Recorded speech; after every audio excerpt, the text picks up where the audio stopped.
السلام عليكم ورحمة الله وبركاته. بسم الله الرحمن الرحيم. إن الحمد لله نحمده ونستعينه ونستغفره ونعوذ بالله من شرور أنفسنا ومن سيئات أعمالنا.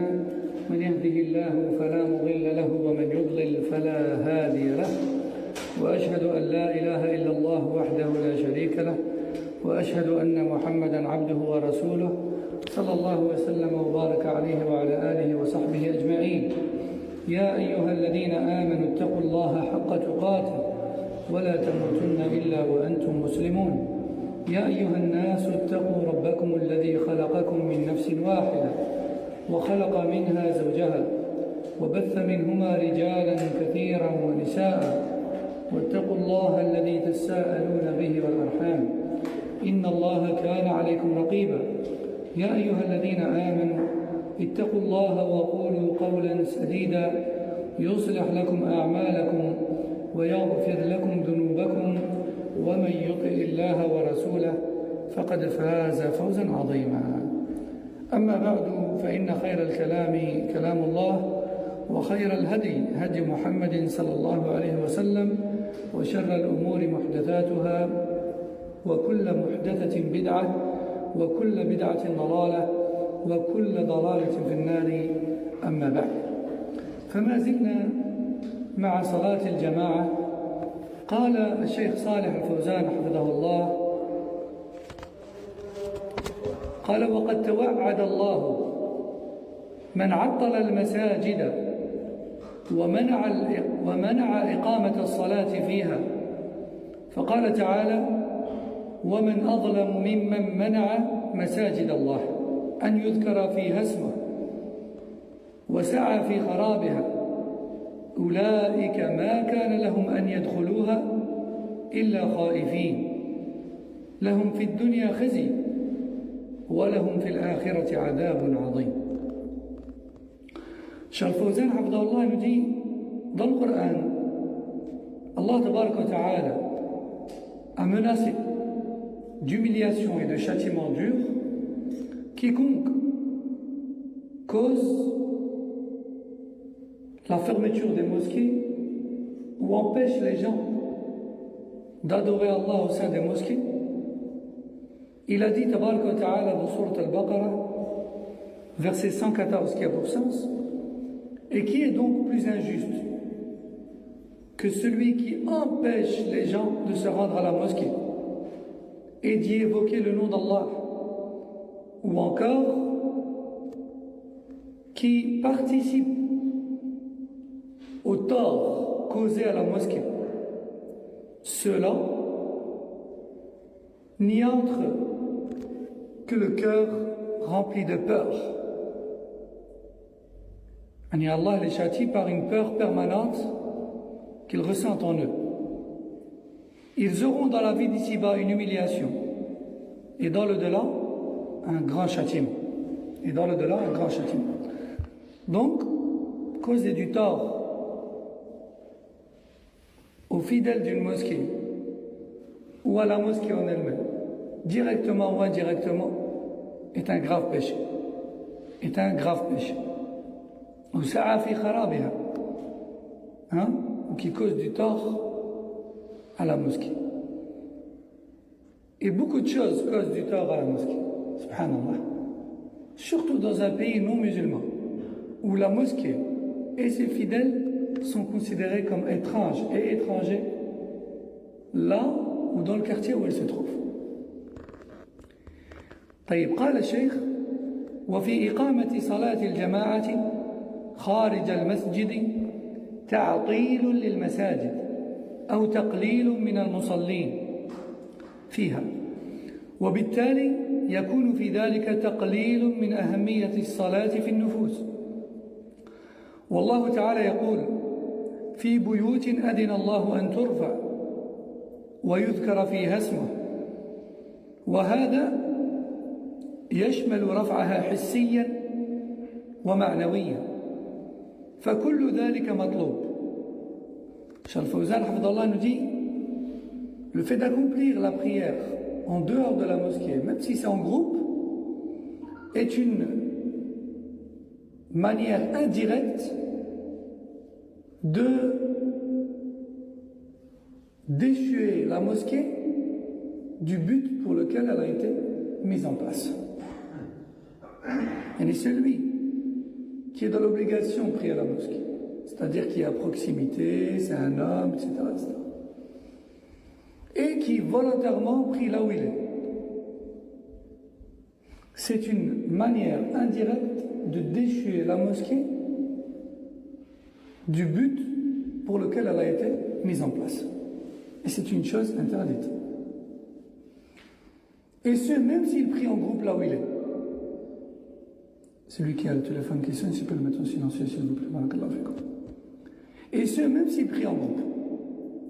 Et rappelez-vous de ce qu'on a vu la semaine dernière, dans la parole d'Ibn al-Qayyim, rahmatullahi alayh, dans son livre As-Salat wa Hukmu Tarikiha, la prière, du jugement de celui qui la délaisse. Ibn al-Qayyim nous dit quoi? Il dit celui qui est dans l'obligation de prier à la mosquée, c'est-à-dire qu'il est dans une situation où il est dans l'obligation de prier à la mosquée, et qui ne s'y rend pas, sans excuse valable, il est considéré comme ayant provoqué l'annulation d'une prière en groupe tout entière à la mosquée. Car, selon la vue la plus juste, Inch'Allah, la prière ou la présence à la mosquée pour la prière en groupe est une obligation, c'est un fard ayn, c'est une obligation qui incombe à tout un chacun. Donc la présence de chaque personne est obligatoire. Chaque personne qui est à proximité, qui est un homme, qui est en mesure de venir, etc. D'accord? Ça, on en a déjà parlé. Mais la présence de chacune de ces personnes-là est obligatoire. Donc l'absence d'une quelconque personne parmi celles-là est considérée comme une gravité majeure. Donc Cheikh Al-Fawzan, c'est pour ça que Cheikh Al-Fawzan dit ça. Il dit le fait de prier en dehors de la mosquée alors qu'on est dans l'obligation de s'y rendre, parce qu'on est dans le périmètre de la mosquée, parce qu'on est un homme, parce qu'on est en bonne santé, etc.,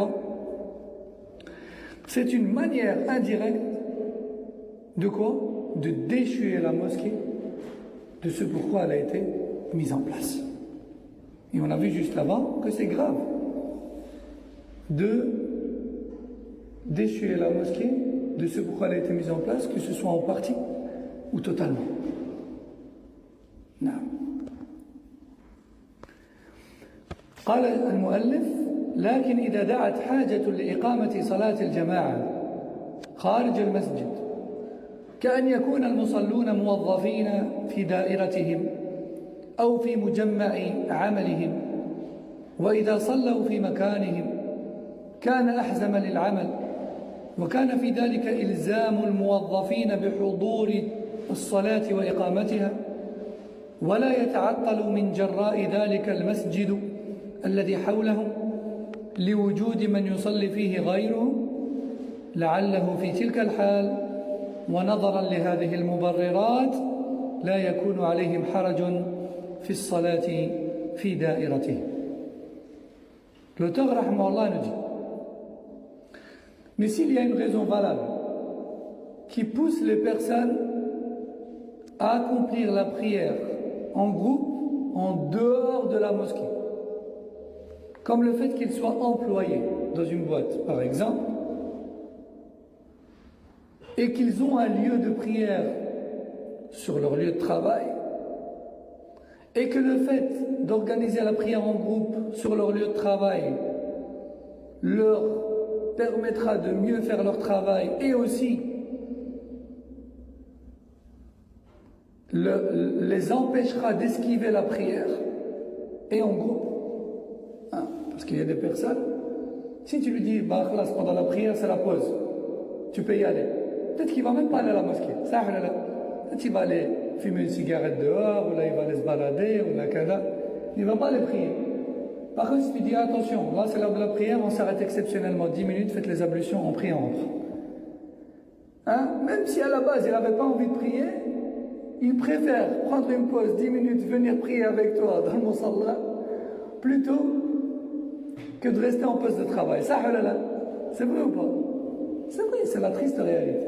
Tout le monde n'a pas le même niveau de foi et la même motivation dans l'adoration d'Allah. Cheikh Al-Fawzan dit, dans ce cas-là, Et à condition aussi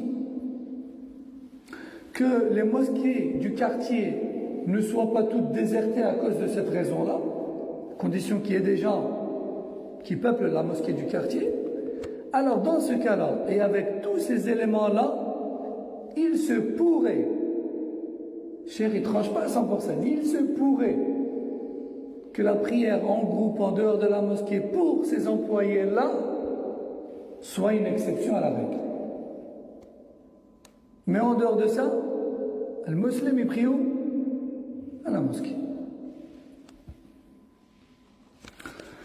قال المؤلف حفظه الله وأقل ما تنعقد به صلاة الجماعة 2 لأن الجماعة مأخوذة من الاجتماع والاثنان أقل ما يتحقق به الجمع ولحديث أبي موسى مرفوعا قال 2 فما فوقهما جماعة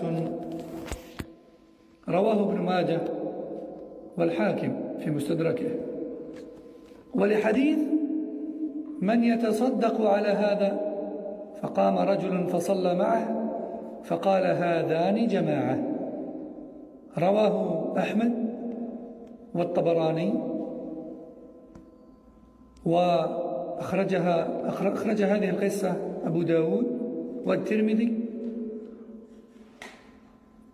من وجه آخر ولقوله أيضا صلى الله عليه وسلم لمالك بن الحويرث وليؤمكما أكبركما وهذا الحديث رواه البخاري ومسلم في صحيحيهما وحكي الإجماع على هذا.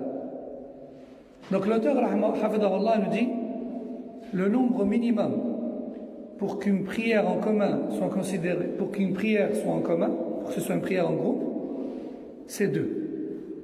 À partir de 2 personnes, on est en prière de groupe. À partir de 2 personnes. Et il y a beaucoup de preuves là-dessus. Parmi ces preuves, on a le hadith d'Abu Moussa al-Ash'ari, qu'Allah l'agrée, dans lequel il rapporte que le prophète sallallahu alayhi wa sallam a dit 2 personnes et plus est un groupe. 2 hommes. 2 hommes. 2 personnes et plus, il dit ithnan, il ne dit pas ithnata. Donc c'est bien précisé. 2 hommes et plus est un groupe. 2 hommes et plus est un groupe. La question qui est souvent posée, c'est est-ce que la prière d'un homme avec sa femme à la maison est considérée comme un groupe, oui ou non? Là, les ulama, ils disent cette prière, zahiran, c'est un groupe. Oui, d'apparence, c'est un groupe. On ne peut pas dire que la personne prie seule dans ce cas. Hein? Donc d'apparence, oui, c'est un groupe.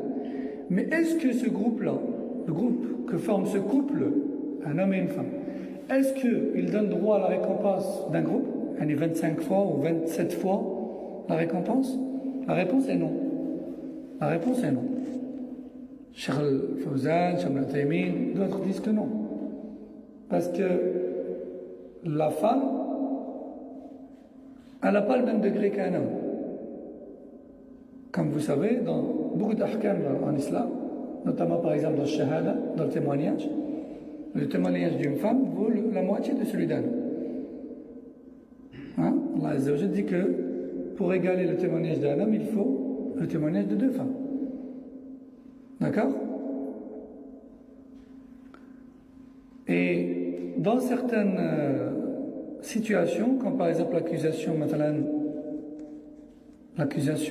d'adultère, par exemple, de l'un des 2 époux, dans le Coran, Allah Azza wa Jalla dit quoi? Il dit il faut absolument à ce qu'il y ait 2 témoins.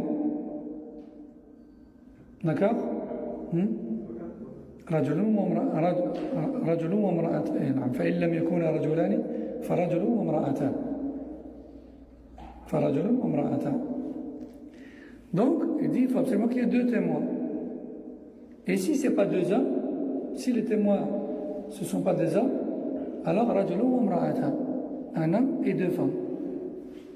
أن تضل إحداهما فتذكر إحداهما الأخرى. C'est pourquoi alors?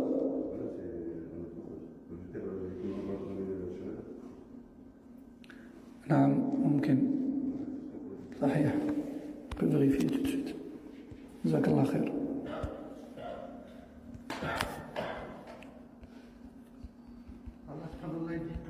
اسمح لي فريد اسمح لي je peux pas t'écouter je suis occupé اسمح لي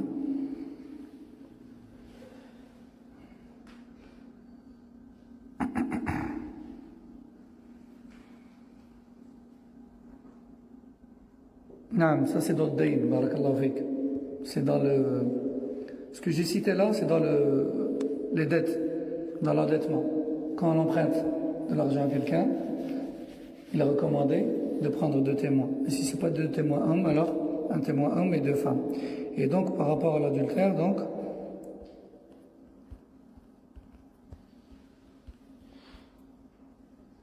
Non, effectivement, c'est 4 témoins. Non. 4 témoins. 4 témoins hommes. D'accord? Et à chaque fois, si c'est des femmes, alors il faut absolument à ce qu'il y ait 2 femmes pour un homme. Ok? Barakallahu fik Farid. Jazakallah khair. Donc on voit que quoi? Que le statut d'une femme, il n'est pas le même que celui de l'homme dans tout. Il n'est pas le même que celui de l'homme dans tout. Et ce, pour des raisons bien précises. Non. Si elle l'accuse 8 jours, 4 fois, et j'avais à dire. Non. Et si c'est elle, c'est Radar Allah, c'est pas la même chose. Non, mais effectivement, mais là, ce sont des sujets. Mais, barakallah fik, mais là, je voulais juste, par rapport au nombre de témoins, là. Donc, c'est pour ça que Cheikh Ibn Taymiyyah, rahimahullah, Cheikh Fawzan et d'autres disent que le fait qu'une femme prie avec son mari, certains groupes, c'est bien, mais ça ne donne pas la récompense d'un groupe. Ça ne donne pas la récompense d'un groupe. Non. Si il y a cette fille et sa femme, ça fait un peu possible. Non, à ce moment-là, certains ulama, comme Cheikh Muhyiddin bin Rahman, il dit que si l'homme, maintenant il n'a que des filles, il a plusieurs filles. Donc il a lui, il a sa femme, et il a plusieurs filles qui prient avec lui. À ce moment-là, il dit, Wallahu a'lam, il a la récompense du groupe. Parce qu'il y a plusieurs femmes. Il n'y en a pas une seule avec lui. Wallahu ta'ala a'lam. Pendant Ramadan, il y a un frère d'ici, de la mosquée, qui a posé la question à Cheikh Muhyiddin. Important pour l'Isha, Tarawih, etc. Il m'a dit, effectivement, dans ce cas-là, Wallahu a'lam, vous prenez la récompense du groupe. Wallahu a'lam. Donc ici, on revient au sujet du livre. Donc il dit, Cheikh Fawzan, hafidahullah, le minimum pour avoir une prière de groupe, c'est 2 personnes, 2 hommes. 2 hommes. Et ce, en raison de la parole du prophète sallallahu 2 hommes et plus forment un groupe. Ou encore, la parole du prophète sallallahu à Malik ibn al-Huwayrith, lorsqu'il lui donne certains enseignements sur la prière, il lui dit, parce que Malik ibn al-Huwayrith, il était avec un autre homme. Il lui a dit,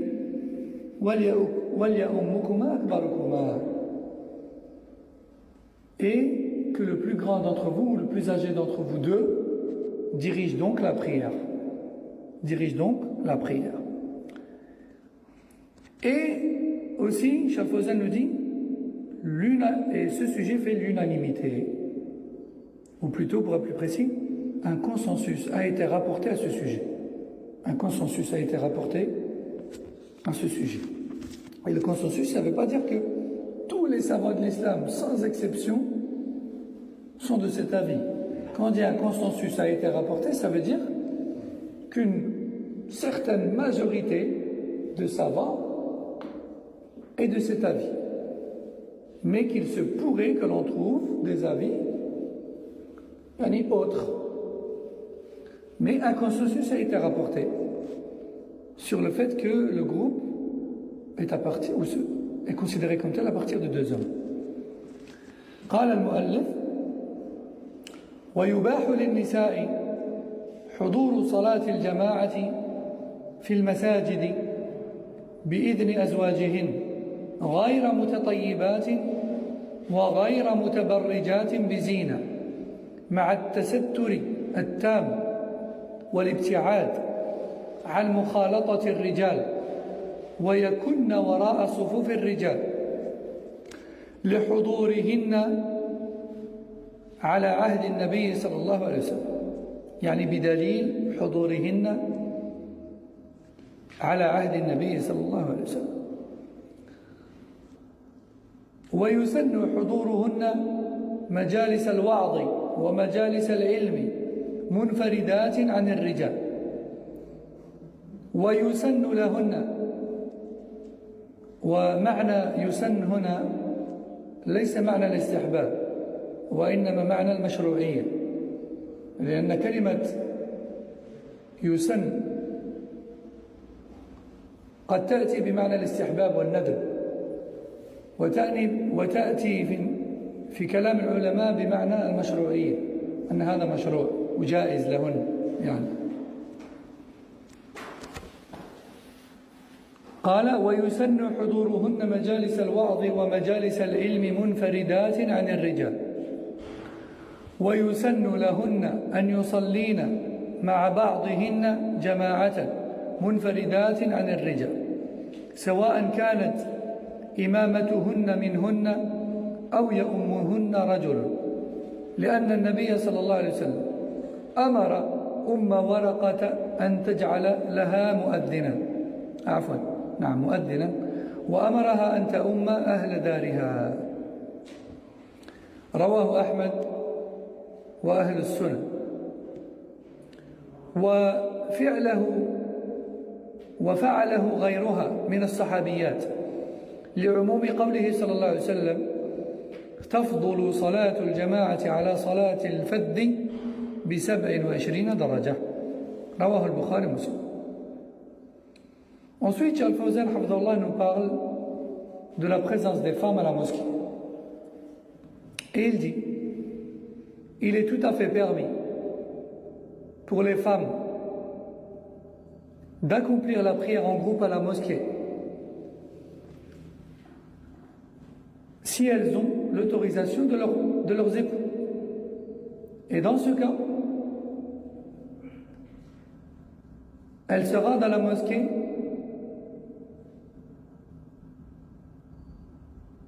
dans une apparence non attirante et non parfumée, en couvrant correctement leur parure et en ne se mélangeant aucunement de près aux hommes. Et une fois à la mosquée, leurs rangs doivent être derrière et à l'écart des hommes. Et la preuve de tout cela, c'est tout simplement la pratique des femmes des compagnons à l'époque du prophète sallallahu alayhi wa sallam. Alors, remarquez qu'il a dit leurs rangs doivent être derrière les hommes, à l'écart de ceux-ci. Il se pourrait qu'une personne nous dise, oui, mais pourquoi devoir s'écarter s'il y a un mur? Dans les mosquées, il y a des murs qui séparent les hommes et les femmes. Quelle est la réponse? À l'époque du prophète sallallahu alayhi wa sallam, il n'y avait pas de mur. Tout le monde rentre dans la même salle de prière. Et les femmes se mettent derrière les hommes et à une certaine distance d'eux. Et il se pourrait qu'une personne nous dise aujourd'hui, oh, mais pourquoi on ne pratique pas ça? C'est vrai, c'est une bonne question. Pourquoi on ne pratique pas ça? La réponse est simple. Les mœurs ont changé et les mentalités ont changé. Et beaucoup de choses rentrent en compte dans cette question.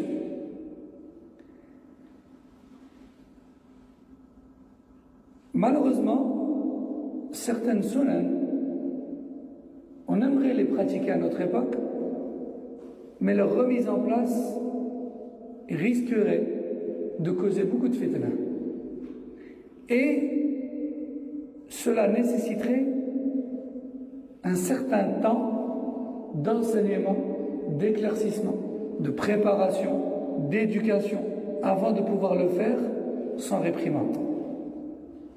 Car le fait de réprimander cette pratique-là serait réprimander la sunna que le prophète sallallahu alayhi wa sallam a approuvée.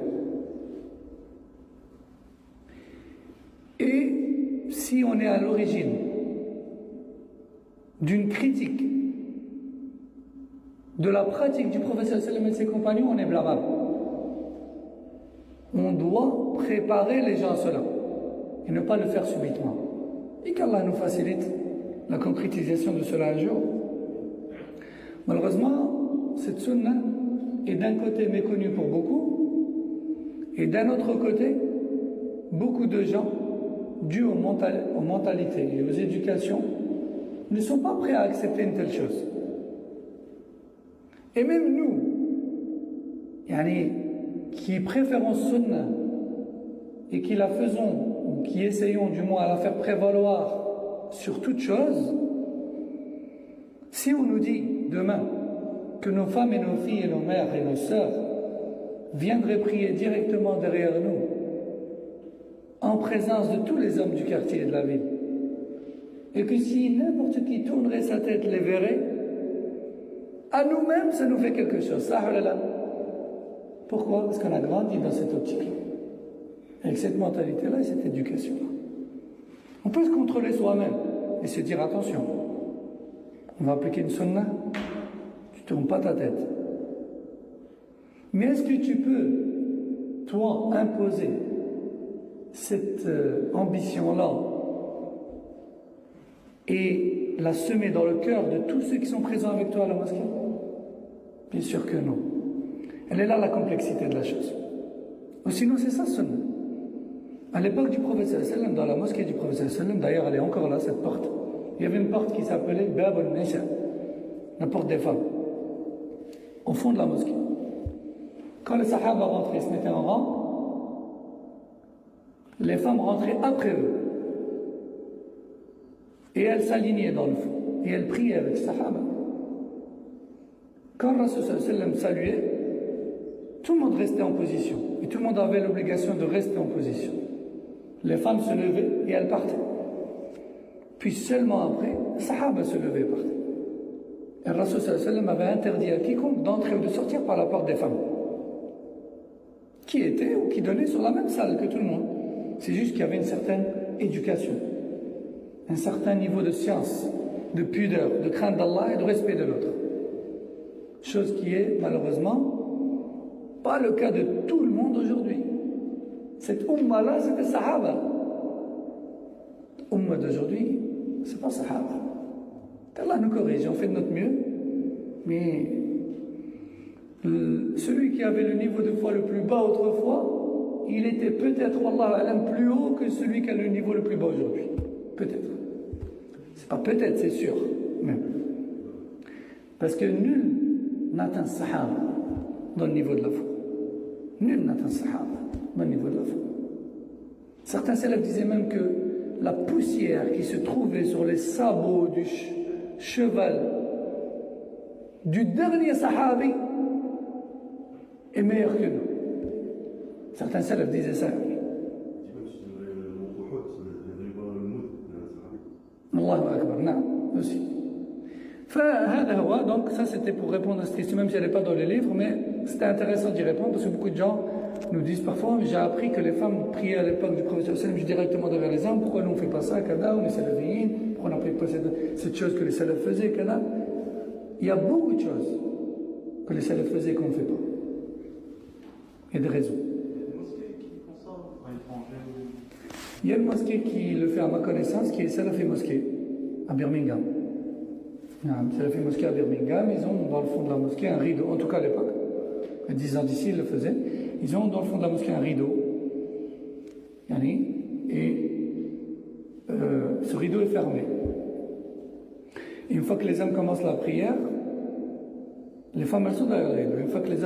Une fois que l'imam dit fait takbir, il y a une sœur qui ouvre le rideau. Il y a deux sœurs qui ouvrent le rideau. Hein? À votre lot? Et les femmes prient directement derrière les hommes? Sans rideau? Mais le rideau reste en place pendant la prière. Non, à Salafi Mosquée à Birmingham, ils ouvrent le rideau. Complètement, ils ouvrent le rideau et les femmes prient directement derrière les hommes. Même s'il y a coupure de micro, c'est pas un problème, parce qu'elles voient les hommes. C'est ça la sunna. À la fin de la prière, elle referme le rideau. C'est la seule mosquée à ma connaissance, il y en a certainement d'autres. Comment ça s'appelle le frère? Suleiman, tout à l'heure tu avais une question. Il me semble, naam. Il me semble. C'est pas ça que tu avais dit tout à l'heure. Naam, il y a des ulama qui disent que c'est une bid'a de séparer les hommes et les femmes par des murs, oui.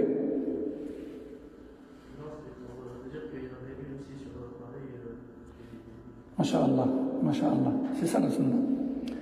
Juste une dernière chose, juste une petite anecdote. Une fois, j'étais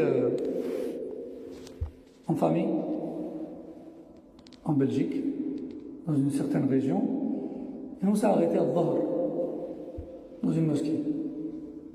Moi, je partais côté homme et côté femme. Et le micro s'est coupé. Je crois qu'il y avait plus de... Il y a une coupure de courant, là, une coupure de courant. Et les femmes n'entendaient plus la prière. Les femmes n'entendaient plus la prière. Les hommes ont continué, parce qu'on a l'imam devant nous, mais les femmes ne savaient plus quoi faire. Certaines d'entre elles ont continué entre elles, d'autres sont sorties de la prière, elles ont prié seules, d'autres elles sont sorties de la prière, elles ont reformé un groupe. Un panique totale.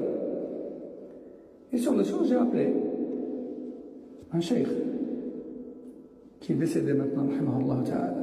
Cheikh Falah Ismail Ben Bakar, rahimahullah. J'ai dit, cheikh, on vient d'avoir tel souci, kada. Les faïda, dans un tel cas, qu'est-ce qu'on fait? Qu'est-ce que les femmes doivent faire?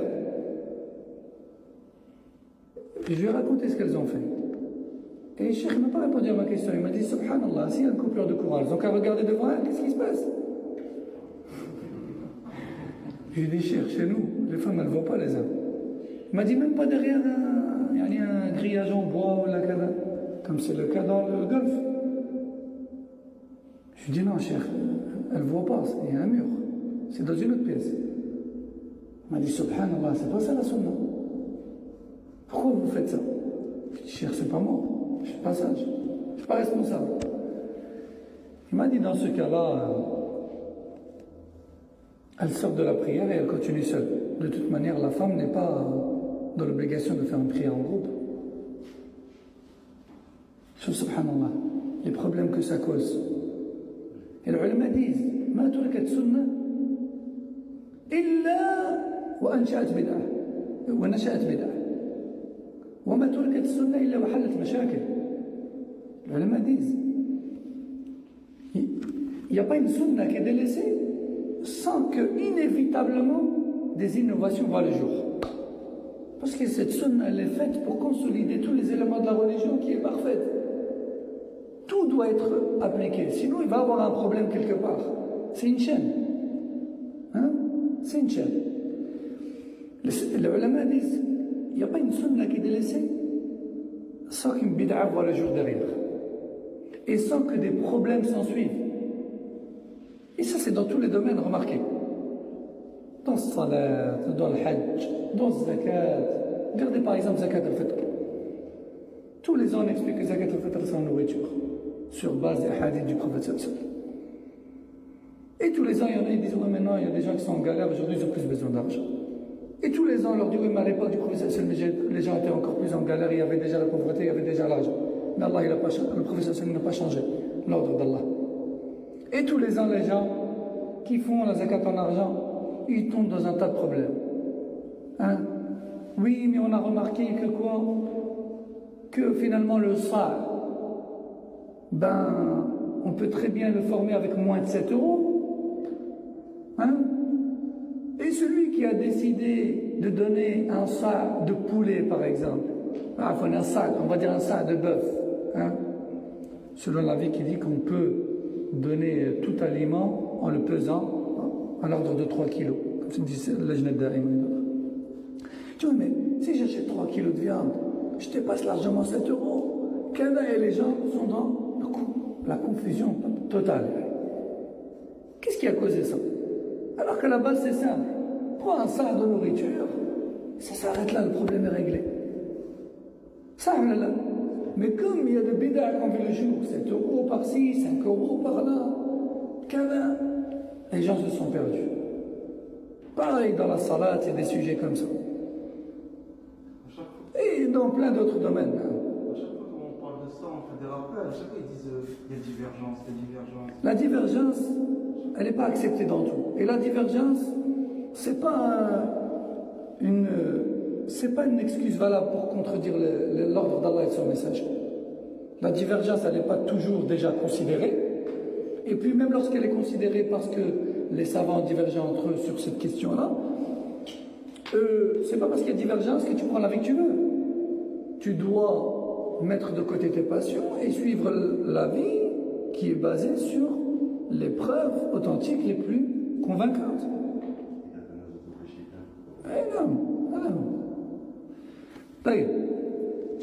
Donc ça c'était une deuxième grande parenthèse après le mur, donc on a raconté le mal qui en découle, voyez, malheureusement. Donc on va terminer avec ce passage. قال المؤلف, donc l'auteur hafidahullah nous dit,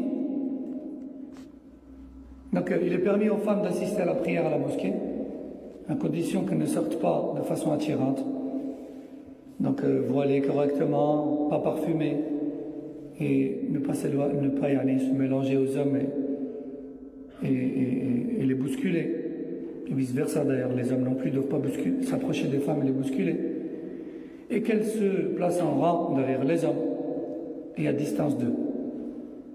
Et la preuve de tout ça, c'est la pratique des femmes à l'époque du prophète sallallahu alayhi wa sallam.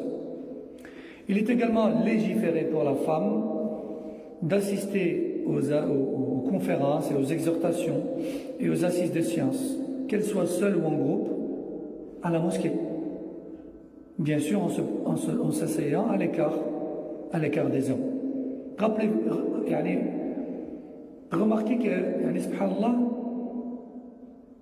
dans ce cas-là, ça voudrait dire que même pour une assise de science, les femmes s'assoient dans la mosquée, à l'écart des hommes, là-bas dans le fond, de façon complètement voilée, et elles assistent au cours, comme les hommes, sans différence. Hein? Mais où est le niveau de foi et de pudeur et de crainte d'Allah et d'éducation et tout ce qui va avec qui nous permettrait d'appliquer une telle chose? C'est dans ce genre de sujet qu'on se rend compte de la perte qu'il y a eu dans notre communauté. Qu'Allah nous guide et nous pardonne. Ensuite, l'auteur a dit,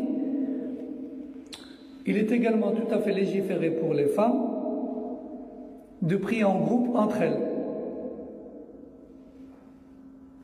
même en présence d'hommes, à l'écart des hommes. Imaginons que maintenant, on va prier l'Asr ou bien le Maghrib, on est sur le point de prier, et qu'il y a plusieurs femmes dans la salle des femmes, et on a fait l'adhan, khlas, et nous on est sur le point de prier, mais elles ont décidé de faire un groupe seul entre elles, de prier et de partir directement après, et de ne pas nous attendre. Ont-elles le droit, oui ou non, de faire ça? Hein? Elles ont tout à fait le droit de faire ça. Parce qu'elles ne sont pas concernées par l'obligation de prier en groupe avec les hommes et en même temps que les hommes. Mais ça, c'est une chose aussi ignorée par beaucoup. Et parfois, on entend. Il y a des rumeurs qui viennent de chez les femmes et qui disent « Ouais, il y a des sœurs, elles sont rentrées, elles n'ont même pas entendu la prière, elles ont prié entre elles, elles sont reparties. » On les blâme, c'est permis. Il n'y a pas de mal à ça. Ou aussi, dans les pays musulmans, comme dans les pays du Golfe, par exemple, il y a des femmes, par exemple, qui rentrent dans le musalla, d'un centre commercial ou d'un masjid. L'adhan a été fait, elles rentrent en groupe parce qu'elles sont de passage. Elles prient entre elles et elles repartent. Tandis que d'autres attendent que l'imam prie pour prier derrière lui. Il n'y a pas de mal. Elle fait comme elle veut. Chacune sa situation, chacune le temps qu'elle a devant elle, il n'y a pas de mal. La femme, elle n'est pas concernée par le groupe comme l'homme. Cheikh Al-Fawzan nous dit aussi, il aurait permis donc de prier entre elles, et dans ce cas, une femme les dirige, et elle se place au milieu du rang, tout comme il est également permis, s'il n'y a que des femmes et un seul homme dans un endroit, il est permis à ce que l'homme dirige toutes ces femmes-là, en se plaçant devant elles. C'est permis aussi. Imaginons dans une maison, maintenant, une maison familiale, où il y a un seul homme, et ce jour-là, il y a pas mal de monde dans la famille, mais au moment de la prière, il y a un seul homme présent dans la maison, et que des femmes. Peuvent-ils prier en groupe, oui ou non? Bien sûr que oui. l'homme dirige et toutes les femmes se placent derrière lui.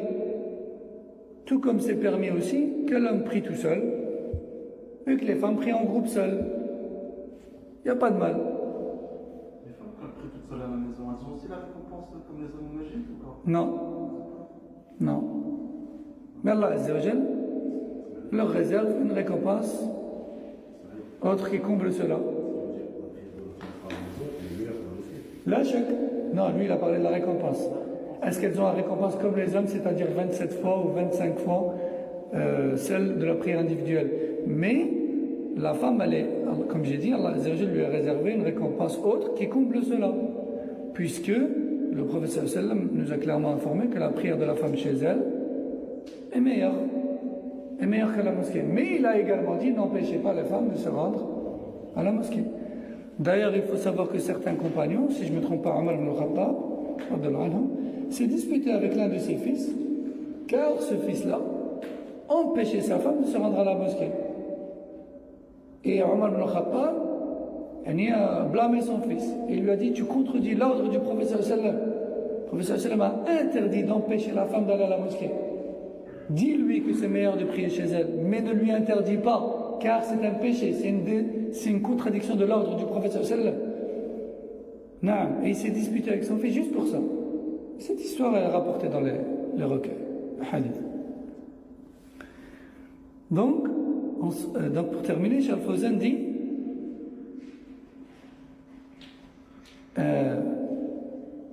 et donc la preuve de cela, c'est la pratique, encore une fois, des épouses, des compagnons, radiyallahu anhunna, et aussi d'ailleurs le prophète sallallahu alayhi wa sallam a clairement dit la prière en groupe, donc à la mosquée, donne droit à 27 fois la récompense de la prière seule. Naam. Et ce passage de Cheikh Al-Fawzan hafidahullah, ajouté à d'autres paroles de savants bien sûr, laisse entendre, wallahu a'lam, que la femme, si elle prie à la maison, elle est récompensée par rapport au fait que c'est meilleur pour elle de rester chez elle, mais elle ne peut obtenir 27 fois la récompense qu'à la mosquée, en présence du groupe de la mosquée, ou avec le groupe de la mosquée. On va s'arrêter ici, incha'Allah ta'ala. سبحانك اللهم وبحمدك أشهد أن لا إله إلا أنت أستغفرك وأتوب إليك وصلى الله وسلم وبارك على نبينا محمد وعلى آله وصحبه أجمعين. السلام عليكم ورحمة الله وبركاته.